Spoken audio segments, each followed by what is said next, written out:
Another question that is more of it's a real question, but also something to just kind of think about in your mind is, are you helping or are you rescuing?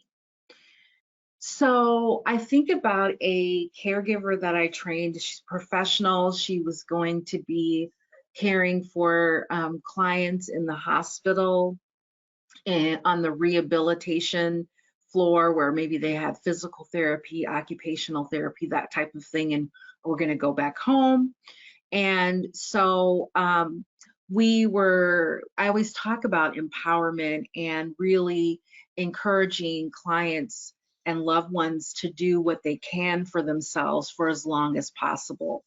And I remember us having that conversation, and then there was a little break between our primary training and then the next phase of her training. And she came back and she told me that she'd worked on the rehabilitation floor with a young gentleman. And so she'd gotten some information and figured that he needed assistance with everything, with all of his activities of daily living. So she bathed him, she dressed him, or dressed him, assisted him with his meals. And so it was the end of the day, and she was so tired, but it was like her final rounds before she was going to go home.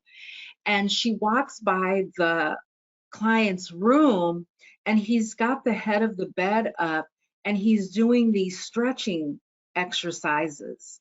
So when she read his chart, she thought that he was quadriplegic, that he didn't have the use of his arms or legs.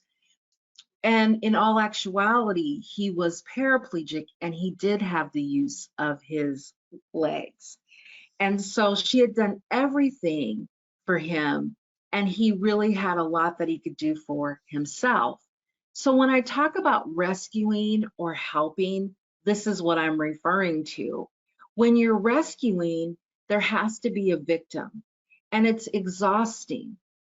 Professional and family caregivers do the lion's share of caregiving duties, and those who rescue are at the greatest risk for burning out. So you want to have your loved one or client do as much as they can for themselves, so you're doing more of a helping, where you're empowering them to reach their highest level of functioning. So she might have needed to assist with certain aspects of care, but there were a lot of things that the client could have done for himself. She simply didn't ask him, and then she assumed that she needed to do everything for her or for him. And so by the end of that shift, she was extremely exhausted. And if you have several clients, there's no way you're going to be able to maintain that level of care. And if you have a loved one, there's no way you're going to be able to do that. And you're then having your loved one being dependent on you. And you don't want to end up in that situation because it increases your risk for burning out.